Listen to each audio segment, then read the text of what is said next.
Գյորջյան Կասկադ 60 ամիս փուլային վճարում բազմաթիվ առավելություններ։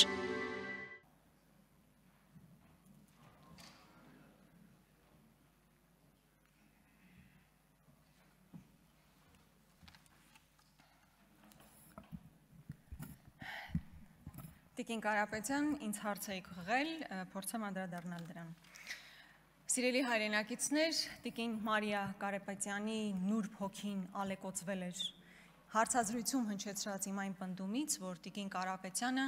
համահեղինակել է մի զեկույց, որը հակավրացական է։ Այո, ես սխալվել եմ իմ այդ պնդումն անելիս, որովհետև տիկին Կարապետյանը ընդամենը կողմ է քվեարկել հակավրացական նման մի զեկույցին եւ համահեղինակել է մեկ այլ զեկույց։ Այո, տիկին Կարապետյան, ես այդտեղ սխալվել եմ։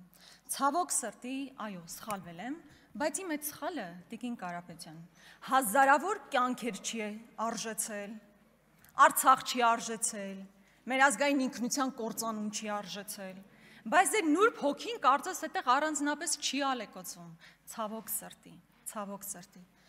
Իսկ Ալեն Սիմոնյանն էլ ինձ անդրադառնալիս, չգիտես ինչու իմ ժպիտը նրա մոտ այսպես նյարդային ինչ-որ բան է առաջացնում, ասում է տիկին Գրիգորյանը նեղվել է, որ ՔՊ-ի նավը չի խորտակվել։ Ես ուզում եմ, որ ինքը իմանա, որ որևէ մեկը հավերժ չի։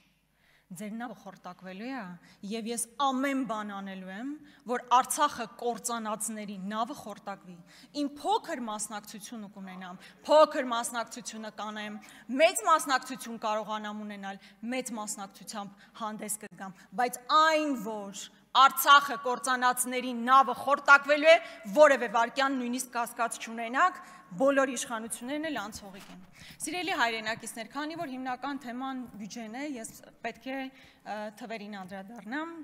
ֆինանսների նախարարն այստեղ նստած է։ Ուրեմն նախ եւ առաջ չեմ կարող չսկսել մեր պետական պարտքից։ Պետական պարտքն ասելիս մեր սիրելի հայրենակիցներ պետք է իմանաք, որ 2018 թվականի վերջին մեր պետական պարտքը մոտ 7 միլիարդ էր, իսկ հիմա մինչև 14 միլիարդ, այսինքն կրկնակի ավելացել է մեր պետական պարտքը։ Իսկ պարտքի սպասարկման համար այս տարի տրվելու է 432 միլիարդ, որը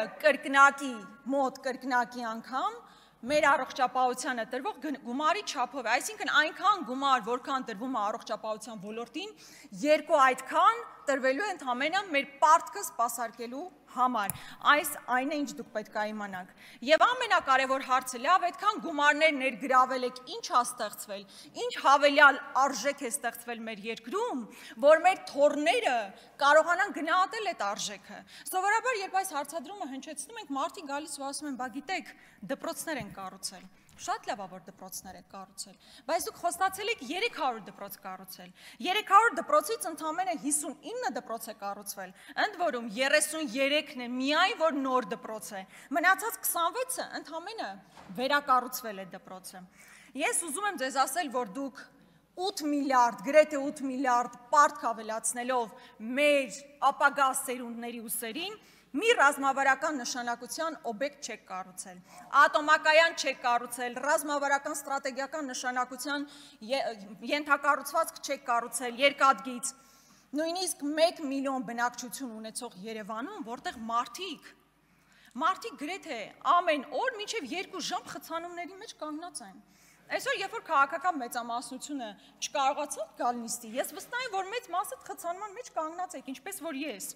Բա դա ինչու է այդպես, որտեղ երբ որ քաղաքապետերը համատարած շինթույլտվություններ են տալիս, տարբեր տեղեր խոշոր շենքեր են կառուցում, չեն մտածում այդ ճանապարհը ոնց նոր ճանապարհ կառուցելու մասին։ Իմիջիալոց որտեղ է ձեր Աջափնյակի մետրոյի կայարանը։ Ձեր ընդհանրապես գործունեությունը Աջափնյակի մետրոյի կայարանի նման մի բան է,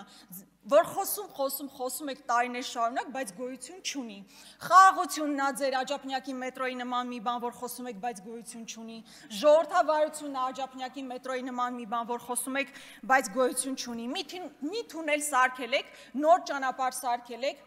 ոչ չեք սարքել։ Ավելին, խոսքը Երևանում նոր ենթակառուցվածքի մասին է, հանգստացեք, շունչ քաշեք։ Ավելի Նիկոլ Փաշինյանը վերջերս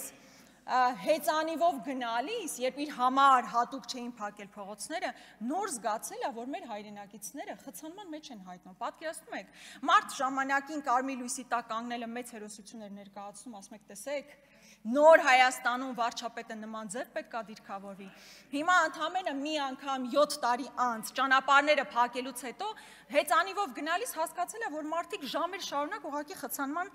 մեջ են կանգնած։ Խոստացել էիք 15 ջրամբար։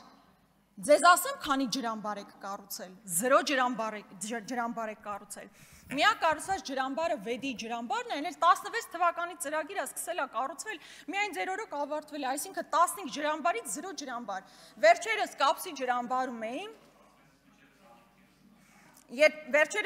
ջրամբարում էի, եւ այնտեղ նույնիսկ տախտակի վրա նշված է, որ ավարտը ես խնդրում եմ ապահովել լռություն դահլիճում։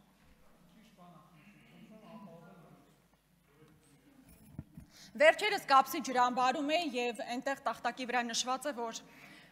ծրագրի ավարտը 26 թվականն է եւ ընդամենը 10%-ով էր իրականացված ծրագիրը, այսինքն այդ խոստումն էլ չի իրականացվել։ Վարկերը ներգրավում են, դրա դիմաց տոկոսները փակվում է, բայց բուն ծրագիրը չի իրականացվում ու դա երկար տարիներ է տևում։ Արտահանումը կրճատվել է 47%-ով, որովհետեւ այնինչ արտահանում էիք կամ ոսկեր կամ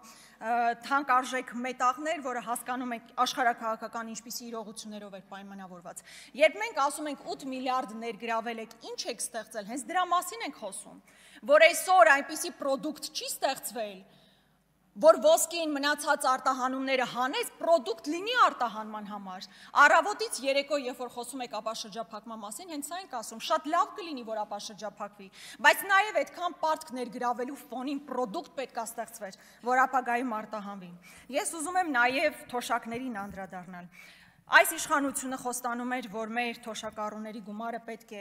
լինի հավասար սպառողական զամբյուղի, որը մոտ 78,000 դրամ է։ Սիրելի հայրենակիցներ, բնականաբար այդ խոստումը եւս ի կատար չի ածվել։ Միջին թոշակը մինչև 49,000 է, նվազագույնը 36,500, եւ սա այն պարագայում, երբ կրկնում եմ, այդքան գումար ներգրավել է, բայց տնտեսական այնպիսի էֆեկտ չկա, որպիսի թոշակները բարձրանան։ Բայց միևնույն ժամանակ ԿՊԵ-ականների թոշակառու ծնողներն աննախադեպ հաջողություններ են հասել։ Հասարակ քաղաքացին, հասարակ մեր թոշակառուն այնքան թոշակ չի ստանում, որպեսզի սպառողական զամբյուղին համարժեք կարողանա ապրի, բայց ԿՊԵ-ականների որոշ թոշակառու ծնողներ աննախադեպ հաջողություններ են ունենում։ Սրա մասին բազմաթիվ անգամներ խոսել են, բայց հերթական առիթն է խոսելու։ Ինչպես օրինակ Տիգրան Ավինյանի մայրով $490,000 տուն է գնել, ինչպես Տիգրան Ավինյանի հայրով $200,000 Սևանում տուն է կառուցել, ինչպես գնել Սանոսյանի թոշակառու մայրը, ով $230,000 տուն է կառուցել, ինչպես Դիանա Գասպարյանի սկեսուրը, ով ոչ միայն տուն է գնել, այլ բազմաբնակարան շենքեր է կառուցել, ինչպես Դիանա Գասպարյանի սկեսրայրը, ով գազալցակարան է կառուցել։ Եվ այսպես շարունակ, ես կարող եմ շատ երկար շարունակել, իմիջիայլոց առաջիկայում նման տարբեր ձեռքբերումների մասին ես կխոսեմ։ Իրականում օտարերկրյա կապիտալը փախնում է մեր երկրից։ Ներդրումների զուտ ներհոսքը նվազել է $155 միլիոն։ Իրականում ով պիտի գա մեր երկրում ներդրում անի, երբ օրը ցերեկով բիզնես են խլում, երբ հայտարարվում է, որ հարկատուն հերոս է, բայց այդ կարգախոսի ներքո կեղեքում են մեր հայրենակիցներին, հարկային տերոր է իրականացվում։ Եվ ձեզ համար հարկատուն ոչ թե հերոս է, այլ սովորական տուգանքի մատերիալ։ Իսկ եթե այդ հարկատուն մի հատ էլ ընդդիմադիր հայացքներ ա ունենում, առնվազն պոլին պետք է պարկացնել։ Հո բոլոր բիզնեսմենները չեն ձեր սրտի բիզնեսմեն Նարեկ Նալբանդյանի հնարավորություններն ունենում, ով նույնիսկ կալանքի տակ, չգիտեմ ինչ մասն է, Նարեկ Նալբանդյանը նույնիսկ կալանքի տակ գտնվող գույքն է կարողանում ձեռք բերել ու իմիջիայլոց սուպերմարկետների ցանցի ագրեսիվ այնպիսի էքսպանսիա կա, որը խիստ կասկածելի է եւ հստակ փաստեր ունենալու դեպքում ես սրանք անդրադառնամ։ Սիրելի հայրենակիցներ, բայց ամեն ինչ այնքան էլ ողբերգական չի այս իշխանությունների համար, ամեն ինչ այնքան էլ անհույս չի, որոշ ոլորտներում աննախադեպ աճ կա։ Օրինակ խաղադրույքների մասով 18 թվականին 422 միլիարդ խաղադրույք է իրականացվել, 24 թվականին 7.2 տրիլիոն, Եվ սա ակնհայտ աճ է եւ որը խորախոսվում է նաեւ այս իշխանությունների կողմից։ Թմրանյութերի շրջանառություն, որտեղ ներգրավված են արդեն նույնիսկ էկոպարեկները, ինչպես պարոն Աղաջանյանը մի անգամ իր ելույթում ասաց, միջին վիճակագրական խնջույքը առանց թմրանյութերի չի անցնում։ Ես ճիշտ է նման միջին վիճակագրական խնջույքներին առանձնապես չեմ մասնակցել, բայց մարդը տեղյակա հայտարարում է։ Եվ Տիկին Սարգսյանն էլ եւ մնացած իրավապահ մարմինների ներկայացուցիչներն էլ փոխանակ ընդդիմադիրներին կալանավորեն, պոլին պարկեցնեն, իրական հանցագործներով պետք է զբաղվեն։